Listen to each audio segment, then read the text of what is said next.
Thank you. So good afternoon, everyone. I hope everyone's been enjoying the virtual reunion so far. I'm Simon Myles. As Stephen said, I work in the UMass Campus Master Planning Department. I've been working at UMass Boston for a little over 2 years now, which sort of makes me an old hand in my department, but I'm still very new in comparison to a lot of the staff and faculty that you may be familiar with.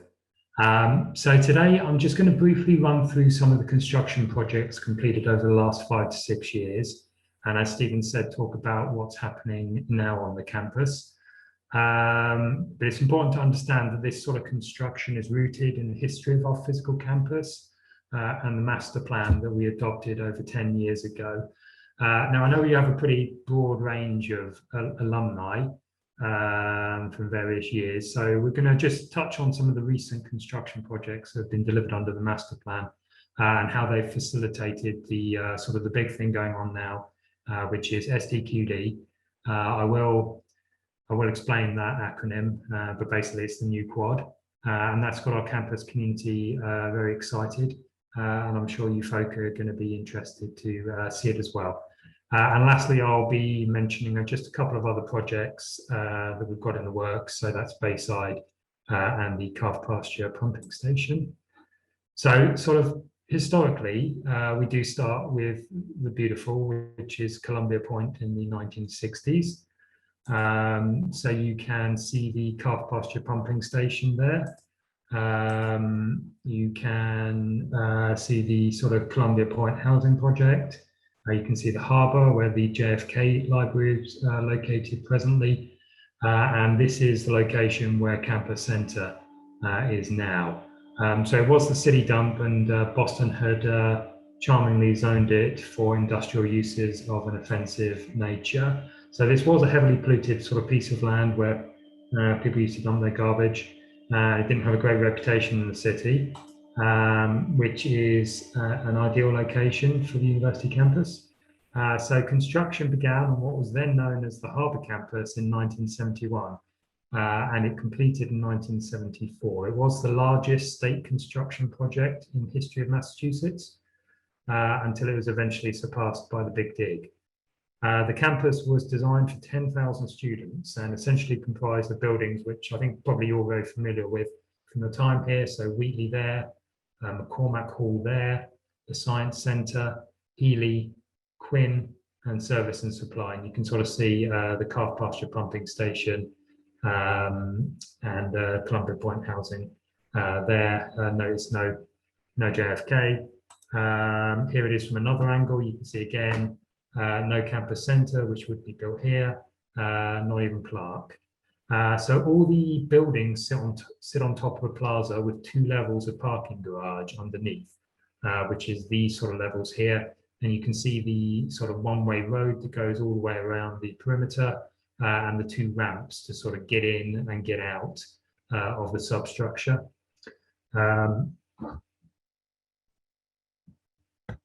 At that time, sort of Columbia Point wasn't the most desirable address in the city, so the urban planning sort of envisaged an inward-looking fortress where you drove in, you parked your car in the garage, you got the elevator class, you socialised, and then you sort of drove away. If you didn't want to, you didn't have to interact with your surroundings. You didn't have to go to the housing. You didn't have to go to the shoreline.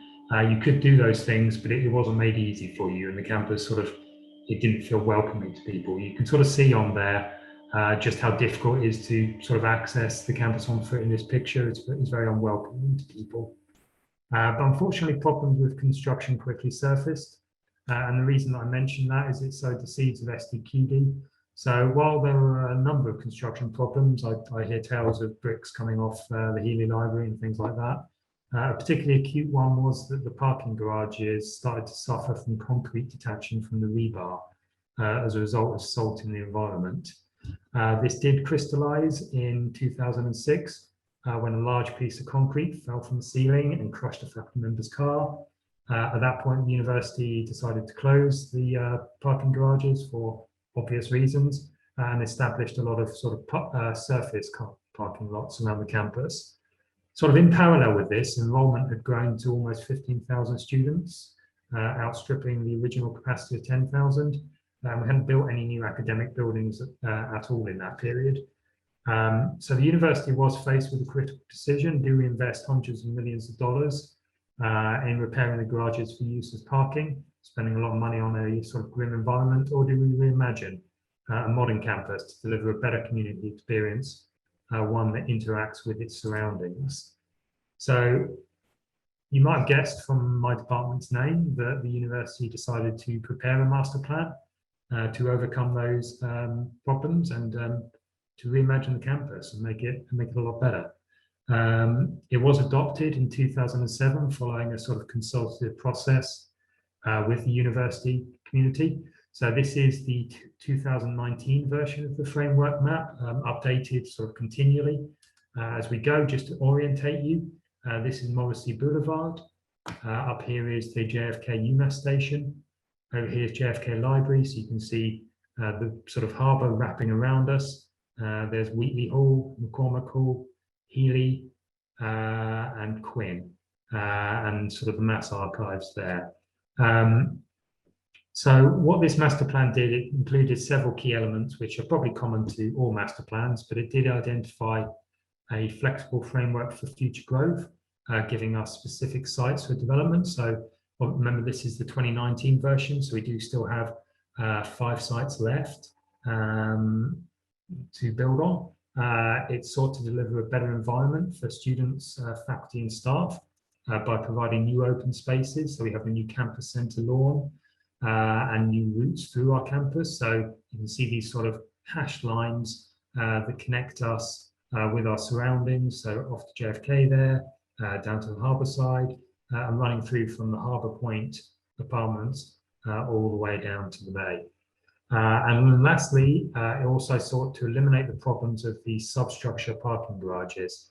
I'll probably use those two terms interchangeably, which is a habit I've developed. So just do be aware when I say substructure, I mean the sort of UL and LL levels that I'm sure a lot of you used to park in when you came to campus. So it resolved those problems by future-proofing our campus utilities. They were all strung up from the ceiling, which is not a good place for them to be. When the concrete is disintegrating, it permanently stabilizes our older campus buildings, and we can't lose those. And we provide new parking garages. So we have one over there, which is now operational, has been in place since 2018. And we have a future site for a new parking garage over by the Pasture pumping station.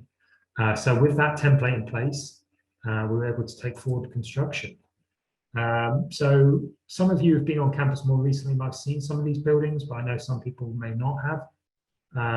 So one of the first projects we completed was the Integrated Sciences Complex, known as the ISC. So it's sort of identified in orange here. So just to familiarize yourself, you would have driven in off Morrissey past Boston College High School. And then when you reached here, I believe, before my time, but I used to drive up the ramp in Healy Library to access the parking, and you could sort of see Quinn and Healy there. So now you're greeted by this new building, which was opened in 2015 at the cost of $182 million. This was the first new academic building in 40 years, providing 220,000 gross square feet of space. It includes teaching labs for biology, a new research centre for the Centre for Personalised Cancer Therapy, and it also houses a lot of research space for our scientists. So you can see them doing some science there.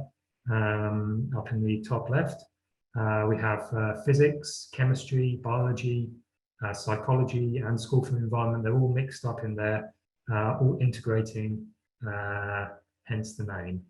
We also have a wonderful atrium. You can see it there. It's a great place. Back when I was on campus, I used to enjoy eating my lunch there. It's very light and airy, and it's a great place to do some work or meet people. The second large building was University Hall, which opened in 2016 at the cost of $130 million. This is down sort of facing out over the harbour. So there's Wheatley Hall there, and then there's the campus centre. There's the Massachusetts Archives building. So University Hall is sort of slotted in between Campus Centre and the Mass Archives. It's one of our general academic buildings, so sort of similar to Wheatley Hall and McCormick Hall. provides new classrooms in a variety of sizes, including a 500-seat auditorium to replace the Lipke auditorium in the old Science Centre. It contains new chemistry teaching labs, as well as space for the entire performing arts department. So, as well as sort of teaching spaces for dance, acting, music, painting and sculpture, we also have some pretty amazing new exhibition spaces. So up in the top right there, you can see the new recital hall. Down in the bottom right there, you can see the new Black Box Theatre. And we also have a dedicated art gallery in there. Our last new building is the Residence Hall, which opened in 2018 and was developed under a public-private partnership. These are the first on-site residential students in the history of our campus, that we know of. They may have slept over without authorization previously, but first authorized students, providing over 1,000 beds, predominantly first-year students. It contains a large dining commons, which you can see in the bottom left there, which is actually very good food. I've eaten there on several occasions. And then one of the most high-profile elements of the scheme, this UMass Boston sign, which features in many graduation photos. And it also sort of ties in with the entrance to our campus. So this is coming down Mount Vernon Street. You come in here and it's sort of the pedestrian way that a lot of people will come in. Other projects include Fox Point Dock, which is home of School for the Environment and Marine Ops. And during the summer, they run a pretty amazing harbour tour. Not this summer, but I'm sure we'll be back with a vengeance in 2022. Modem Park, which we share with Boston College High. So that's a baseball field. It has the same dimensions as Fenway Park and its own miniature green monster. We have the West Garage down there, which is sort of at the entrance. So that's Morrissey off there, sort of at the entrance to our campus, behind Service and Supply and Quinn. Not the most interesting project, but it became more interesting this year when we put a solar array on the roof. So there's also one on Newhall. Together, those provide a 1 megawatt generation capacity, and we've got a bit of battery storage on site. So we can store electricity that we generate on site for use on the campus, which is particularly useful when demand surges and the cost goes up. And then lastly, down in the sort of bottom right here, we have UCRR project, which is the Utility Corridor and Roadway Relocation project. So that replaced the sort of one-way racetrack vehicle loop that I mentioned earlier with a two-way roadway with cycle paths and sidewalks. So it creates a much more permeable layout. So it helps connect us to the harbour and to our neighbours. It's got pretty impressive landscaping, bringing us down to the bay. And it also has sort of sustainable drainage features. And then really quite vitally for our function as a university, all our utilities, and you can sort of see them going in now, are sort of buried under there rather than being in the old substructure where they could be, well, they were being damaged so easily. And then the last major construction project we completed last year, in fact, was Rehab, the renovations to existing academic buildings project. So the objective here was to relocate everyone out of the Science Centre that hadn't already gone to ISC, Integrated Sciences Complex, or University Hall. It involved no new buildings. We were internal construction at Healy, McCormack, Wheatley and Quinn. So we have some of the teaching spaces there shown on the right. So the bottom right is the Computer Science Unix Lab, which is a flexible space where students can undertake projects and faculty can teach informally. And then in the top right there is the new Centre for Clinical Education and Research in the nursing department. We have one of the leading nursing programs in New England, and this suite was designed to provide realistic hospital environments. It simulates real life, teaching students how to act quickly in medical emergencies, and they also sort of provide cultural and ethical dilemmas. So we now have 2 complete wards. You can see one ward there with patient beds and mannequins, but we also have more intensive simulation rooms and exam rooms. In those rooms, educators can actually interact with students through the mannequins. They can talk to the students through the mannequins. And that's where they start throwing them sort of those curveballs with the ethical and moral dilemmas and things like that when they're trying to sort of assess and work with patients. We also have new research spaces. So that's Pasture the robot, who lives in one of our new engineering labs. He was designed as a mass market robot for manual labor. They're currently using him to work on robotic hands, which I understand is a very challenging area of robotics. He's originally from Southie, but he's now a Dorchester resident. So those are the master plan projects we've completed to date. So that's quite a lot of construction that's been going on. And as well as providing better accommodation for our faculty and students, some of it all does lead up to SDQD. And I know I promised you I'd tell you what that stood for. That stands for Substructure, Science Centre, Pool Building and Plaza Demolition. So lots of demolition, all of which enables the new quadrangle development, so our new green space. This slide knits together the sort of challenges and interdependencies of SDQD. So sort of number one there is to structurally support Wheatley and McCormack.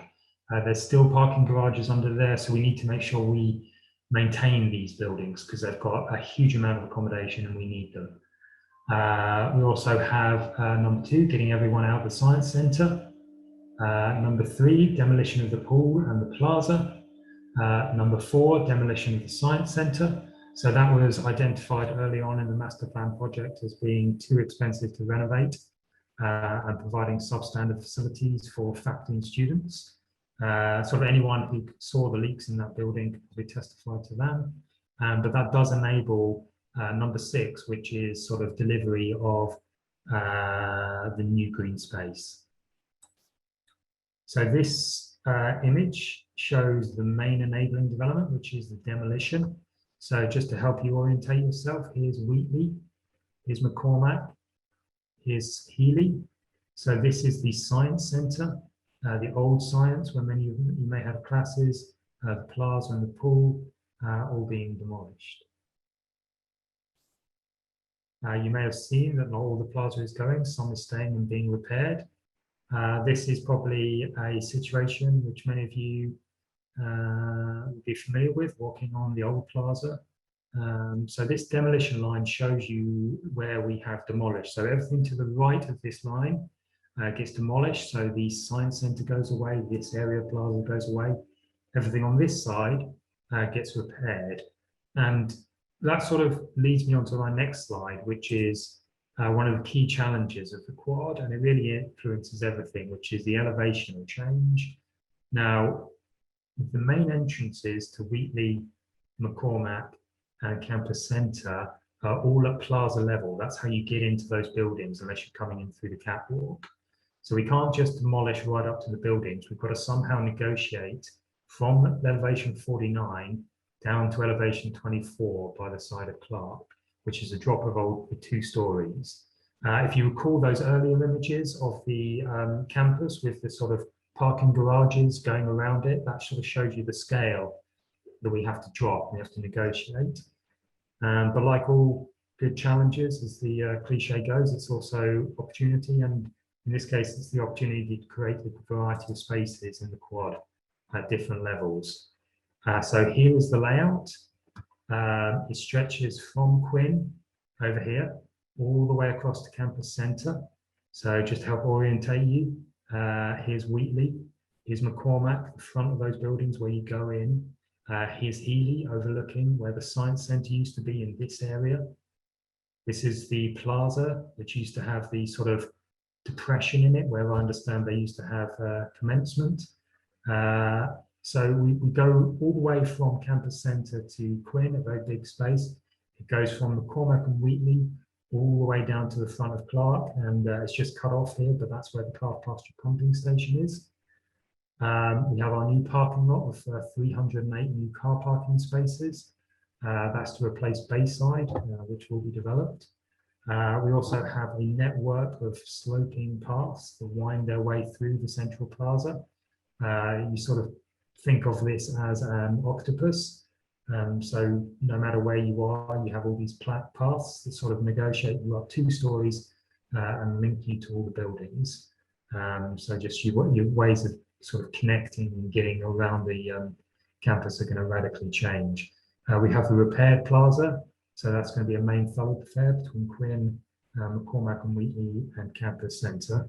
And then lastly, we sort of have a variety of sort of open spaces. So we have sort of informal green spaces, the upper and lower lawn, central plaza. We have a sort of field lawn for pickup games, soccer and the like, and a basketball court up here.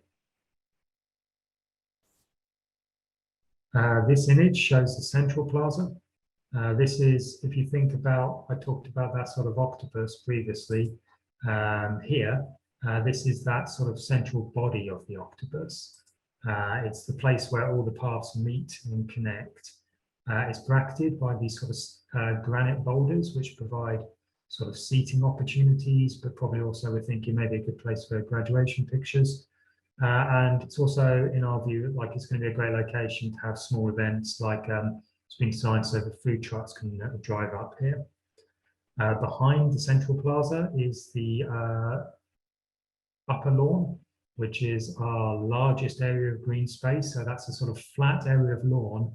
And then, I don't know if you can see this, it sort of ramps up slightly in a sort of amphitheatre format as you head towards Wheatley and Campus Centre. So that's really going to be, the programming there is going to be driven by the student community. So we're envisaging it being a place for sort of frisbee and lawn games, yoga, maybe sort of breakout from teaching for students to get together. Here we are up on the plaza. So that's Healy there, you can see, Quinn off in the background. This is actually sort of a location where you could previously walk, but obviously it looks radically different now. You have McCormack over here, and you used to have here the sort of science centre, which used to block your views. So instead of that, you've now got sort of an open quad. So you're going to be able to look over that, look down towards the harbour, towards the calf pasture pumping station. We also have this picnic grove outside the front of Healy, which is going to be a good place to eat lunch. Dare I say at work, this is a university after all of which will be overlooking the quad. This is the new basketball court. So this is down nearby Clark, near the calf pasture pumping station. You can see Healy in the background there. Very handy building, Healy, for people like me who like to try and explain where places are. So you can see the basketball court down here, and then off to the right, Campus Centre, and then off to the left, Clark. We also have a number, we don't have any sort of glamorous images for this because this might be a slightly more niche interest, but these are the 4 bays, which are the sustainable drainage measures. So the purpose of these is they're sort of depressions in the ground, and they capture stormwater runoff during rain events and clean it before discharging it. We actually already have these in our landscaping. So here's one by the West Garage. You can sort of see it there. And they're also a really excellent opportunity to do some sort of native species planting to encourage biodiversity. On to the changes to the building. We're well aware there's currently no level access from the plaza into Healy. I know a lot of you, if you're on campus, may have been familiar with the various iterations of the staircases that took you from plaza level up into the catwalk. And it seems like that staircase was replaced on many occasions. So we are replacing it again, but there has never been sort of level access. So what we're also doing is building an elevator, and that means that no longer do we have the occasion where some able-bodied people can get from the plaza up there, but the less able cannot. Everyone's going to be able to benefit from that, and everyone's going to be able to take that route. We also have a new lounge in Clark overlooking the quad.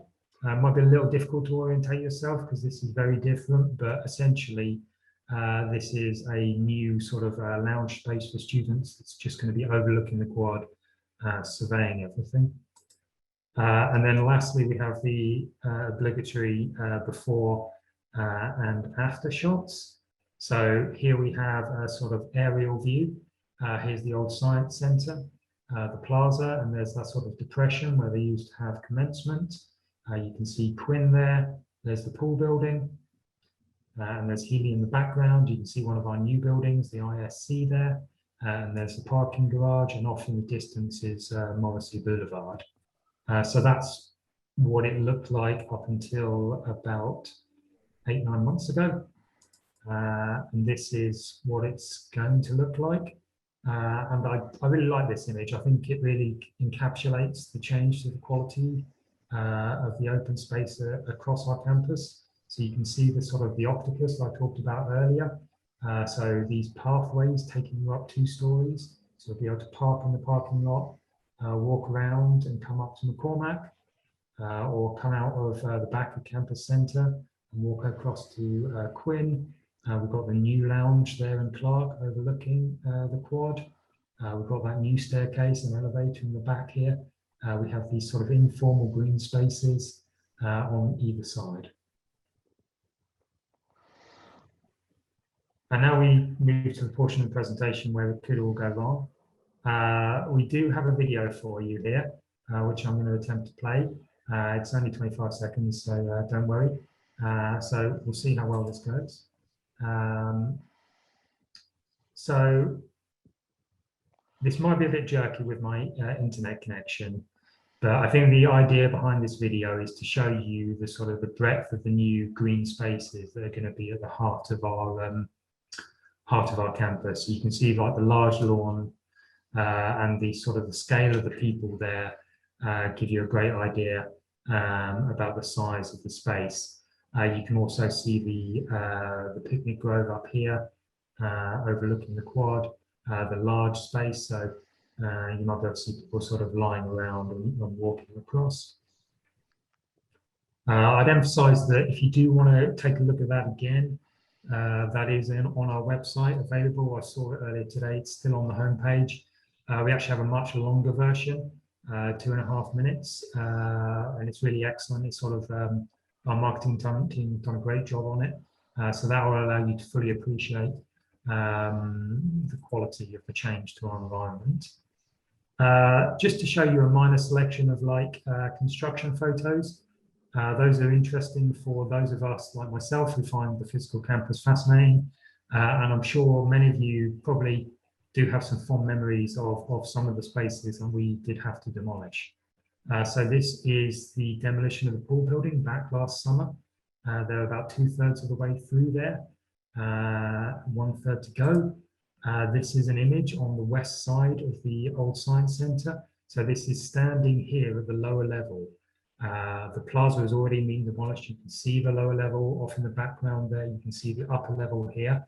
So that's all been demolished. And this would have been where you might have parked back when you were on campus.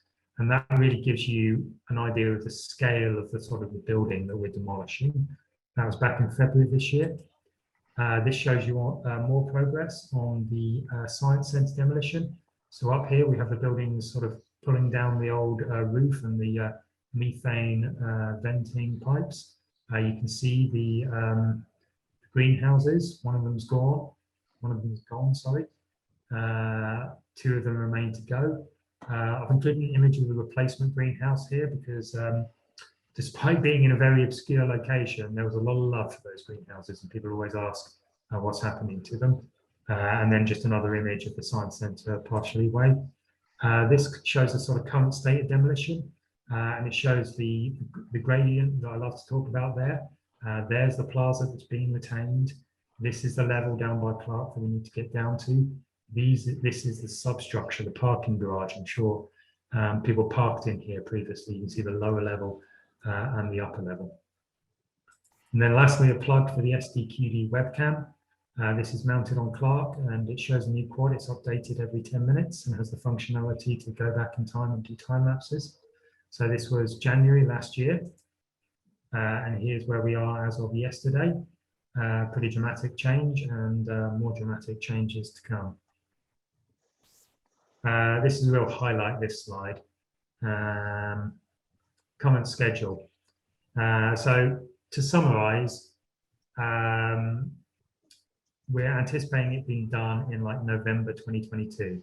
So what I'd say is if you're thinking about coming back and you want this to be done, so you can see it, it's probably you're looking at spring, summer 2023 when it'll be done by then, but then everything will be green and blooming and it will look spectacular. The budget, $181.7 million, 74 million from the state, and the remaining 107 from the university. That does include the rehab project I talked about earlier, so the renovations to the buildings project that help facilitate SDQD. So just quickly, a couple of other projects, and don't worry, we'll have time for questions at the end. So Dorchester Bay City, which is Bayside. Bayside was the former expo site up here by JFK UMass T-stop. The university acquired from foreclosure in 2010 for $19 million. Currently being used as parking for our students, faculty and staff. So UMass Boston has signed a lease with Accordia for 99 years. And as part of that, they'll be paying us between 192 and $235 million. Accordia have also purchased the Santander site over here.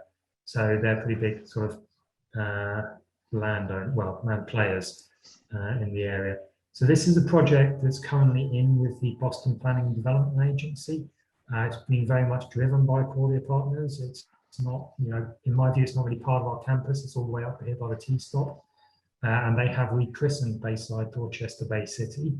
So you can see some of the buildings that they're proposing, a lot of buildings, both on the Santander side and on our side. And this illustrates one of the sort of key elements that they're keen to promote, which is what they call the T to the C, which is a sort of spine of open space that links you from Mount Vernon Street all the way to Dorchester Bay.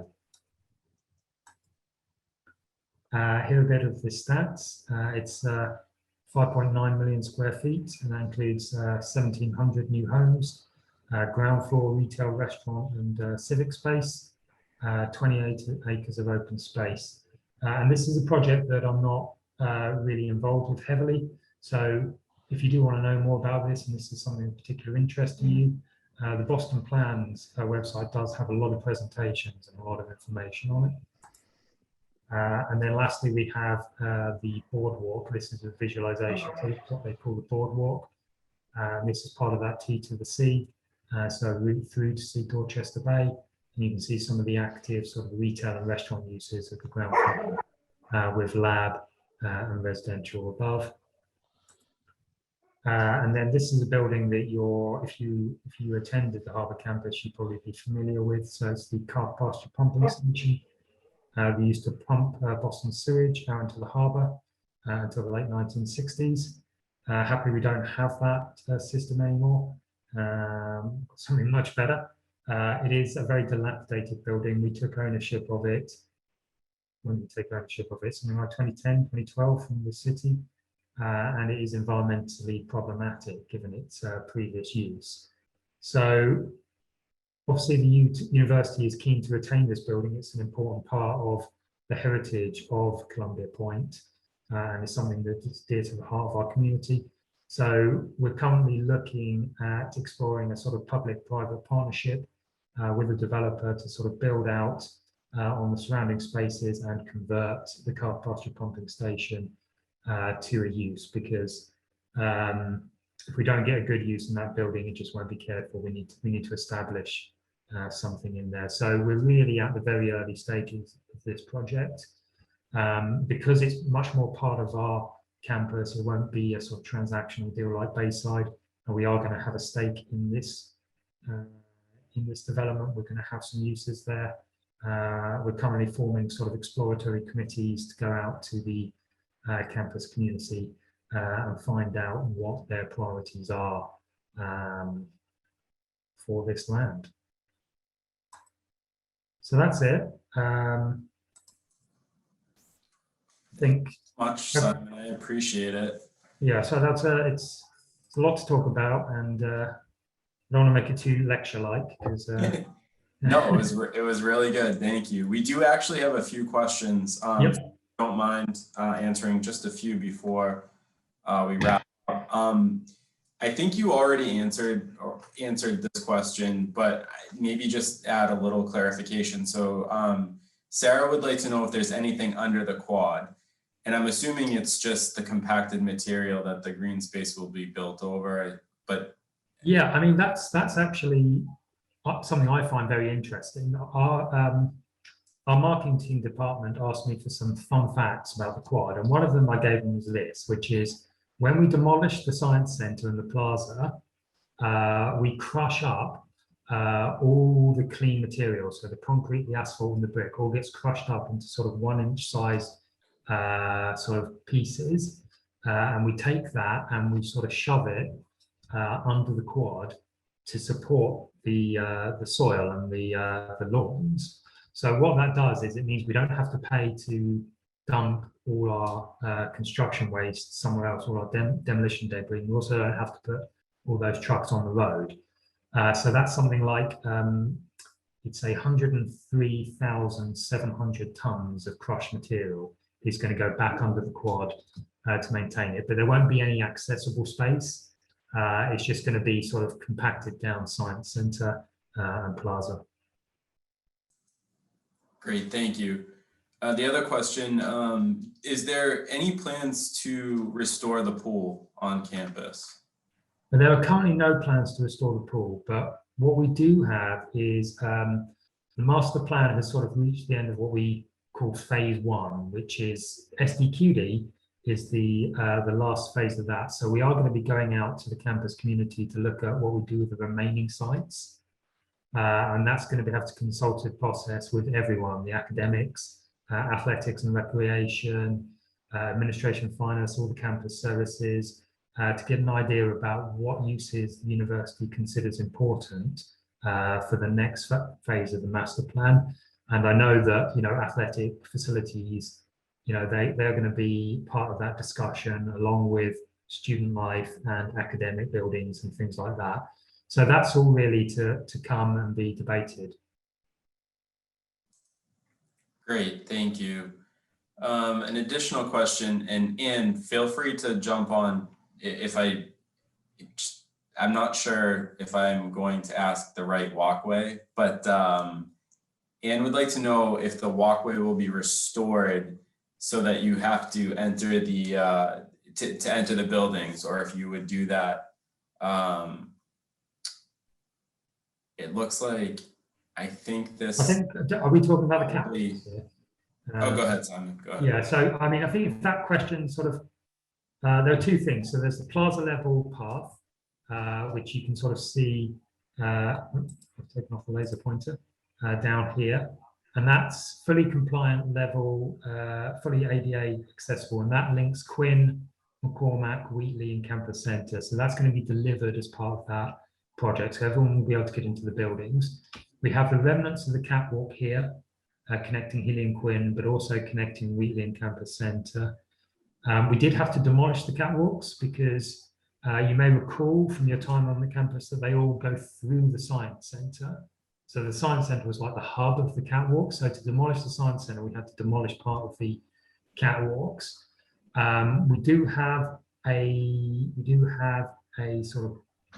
We do know what it takes to put those catwalks back. Unfortunately, because of budgetary constraints, we don't currently have funding to include them in the project. But I know the project team and the leadership are working hard to think of ways that we can possibly look at doing those at the end of the project. But we live in a world where we have to meet budgets, and unfortunately, that is not currently accounted for. But I know that we're going to have a sort of at least a year and a half without them. So we're probably going to need to consider whether that's a good use of our funds at a later date and what the demand is for them. Great. The first part of this question I'll answer separately, but the second part, you might have an idea. Are there any future plans for additional dorms? Yes, so if you recall the framework map I had earlier on, the original plan was there would be 2 sites for dorms, R1 and R2. So we've already built the first one, and there is a second one just across Mount Vernon near the Harbour Apartments. So that would be part of phase 2. But like I say, with the master plan, phase 2 of the master plan, we need to look at what we want to build with all our remaining sites. So, you know, we originally thought 2,000 students was the right number. That was what we thought 10 years ago now. So we need to have conversations with the community about whether 2,000 is still the right number, whether we still do want to do those dorms, or whether we think there might be a better use for that land. Great.